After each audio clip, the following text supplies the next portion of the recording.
ఆనందదీక్షితం ఉప్పలం శ్రీకృష్ణమూర్తార్య సద్గురుభ్యో నమో నమః.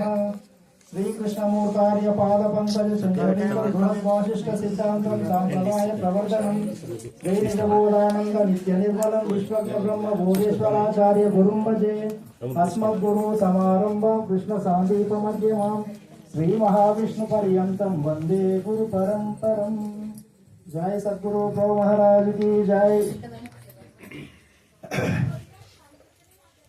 ఈరోజు మహదానంద వైభవోపేతంగా శ్రీ సమిష్టి బోధానంద ఉపలంచి కృష్ణమూర్తార్యుల షష్టమ వార్షిక ఆరాధన, శ్రీ సమరసానంద మల్లపార్యుల అఖండ గురుపాదుక పూజ ఘనంగా వైభవంగా జరిగింది.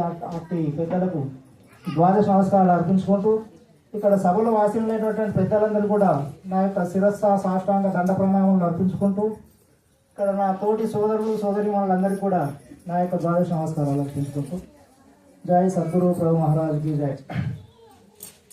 నే చెప్పినట్టు చెప్పరా, నే చెప్పిన బోధ నీకు లెస్సని అట్టుకుంటే అన్న విధంగా మాకు ప్రతినిత్యం కూడా పొద్దునకి అనుకుంటా కొట్టి తట్టి ఎన్నో విధాలుగా మాకు చెప్పి నాయన ఏమైనా నేర్చురా లేదా అని చెప్పి ఒక చిన్న పరీక్ష పెట్టినట్టు పెద్దలు మాకు.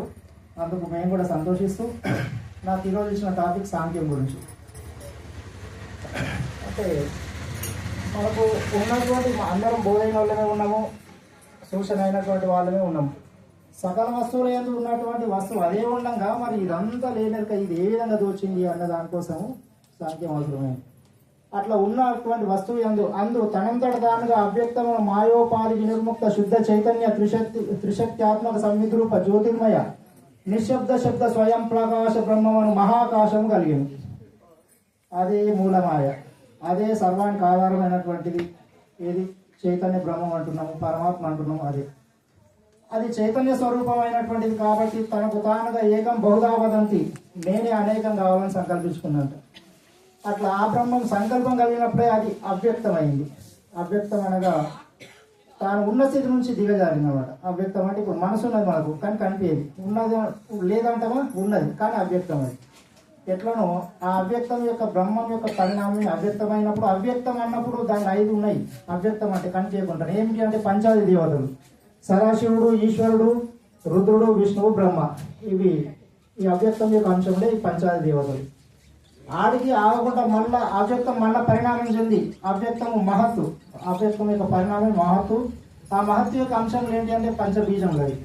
అది హం బీజం, యం బీజం, రం బీజం, వన్ బీజం, లం బీజం. ఈ పంచబీజములు. ఈ మహత్తు మళ్ళీ పరిణామం చెంది మహదాంకారంగా మారింది. మహదాంకారం యొక్క అంశం ఏమిటంటే ప్రతి దానిలో కూడా పరిణామం చెందిన ప్రతి దాని యందు 5 దాగి ఉన్నాయి. అలా ఈ మహదాంకారం యందు 5 ఏమున్నాయి అంటే పంచాది శక్తులు ఉన్నాయి. పరాశక్తి, ఆదిశక్తి, జ్ఞానశక్తి, ఇచ్ఛాశక్తి, క్రియాశక్తి. ఈ పంచశక్తులు. మహదాంకారం పరిణామం చెంది మహదాంకారం పంచతన్మాత్రలుగా పరిణామం చెందిందంట. పంచతన్మాత్రలు అంటే శబ్ద, స్పర్శ, రూప, రస, గంధాలు. ఇవి స్థూలాది, ఇవి సూక్ష్మాది సూక్ష్మం. ఈ పంచతన్మాత్రలు. ఈ పంచతన్మాత్రల యొక్క పరిణామమే పంచభూతములు. ఇప్పుడు మనకు కనిపిస్తున్నటువంటి పంచభూతాలు తన్మాత్రల నుంచి పంచభూతాలు ఏర్పడ్డాయి. ఇట్లా పంచభూతాలు ఏర్పడ్డాయి ఆ బ్రహ్మం యొక్క పరిణామం చేతనే, ఆ దాని యొక్క సంకల్పం చేతనే ఇక్కడ బ్రహ్మాండం పంచభూతాల వరకు విస్తీర్ణమైంది.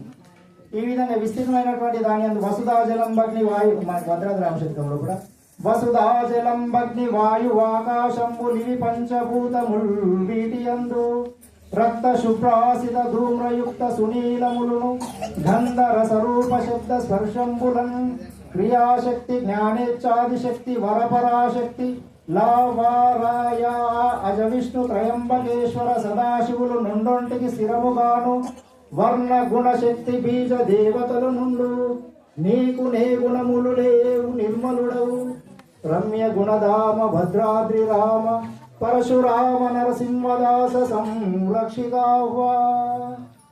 ఆ బ్రహ్మం మీద ఏ గుణం లేకుండే కానీ పరిణామం చెందేసరికి 5 5 25 గుణాలు ఇక్కడ వచ్చిపోయాయి.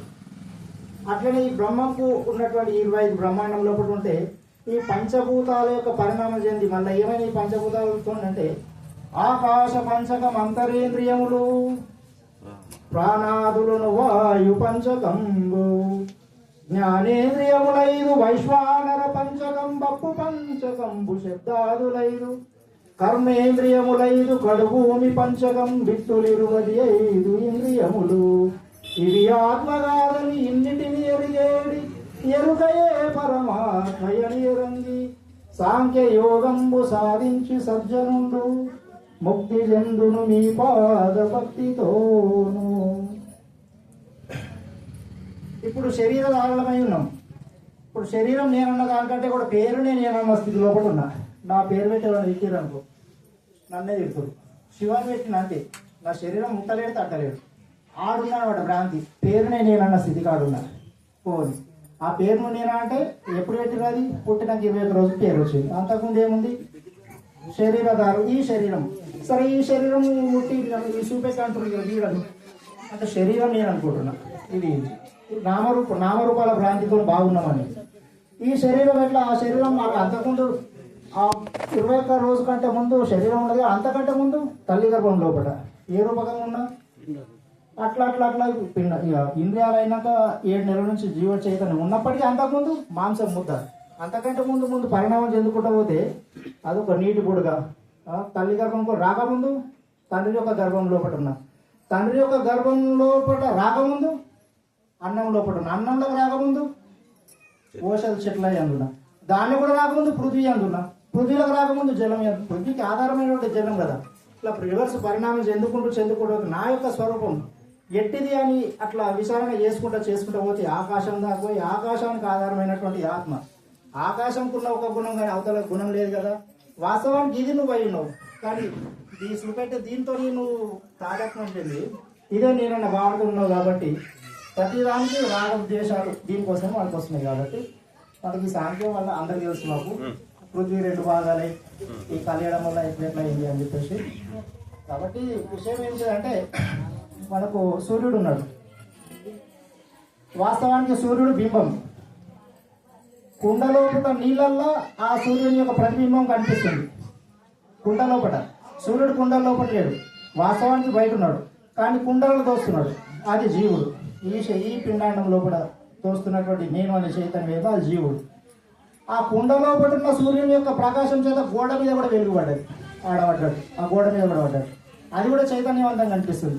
అది ప్రకృతి. వాస్తవానికి విచారణ చేస్తే దానికి చైతన్యం ఎట్లుంటుంది? గోడ కదా. దానికి ఆధారమైనటువంటి ఏంటి? కుండలు ఉన్న సూర్యుడు. కుండలనే ఉన్నాడు ఆ సూర్యుడు. మరి అంటే కుండలకి అడిగి వచ్చిందని చూస్తే బ్రహ్మాండం ఉన్నటువంటి తత్వం అయితే బ్రహ్మాండంలో పుట్టిన తత్వమే ఈ శరీరం అనేటువంటిది. ఒక 100 సంవత్సరాలు మన ఆయుష్ అనుకున్నప్పుడు ఈ కుండలో కూడా వ్యవహారం చేసినప్పుడు ఆ కుండ వల్లగానే నీళ్ళు పోతాయి, ఆ సూర్యుడు పోతాడు. వాస్తవానికి జీవుడు లేనే లేడు. నిజ విచారణ చేస్తే ఉన్నటువంటి వాడు ఆ బ్రహ్మమే ఉన్నది. ఆ బ్రహ్మమే ఏకస్వరూపము. కాబట్టి అందరి యందు నా స్వరూపమే ఉన్నా, నేను అందరి యందు ఉన్నా అన్న భావన లోపల ఎప్పటికీ నిరంతరం ఉంటుండే మనకి రాగద్వేషాలు అనేటి భేద భావాలు అనేటివి రావని. జై సద్గురు ప్రభు మహారాజుకి జై. ఈ అవకాశం ఇచ్చిన పెద్దలందరికీ నా శిరస్సు సాష్టాంగ దండ ప్రణామం. జై సద్గురు ప్రభు మహారాజుకి జై.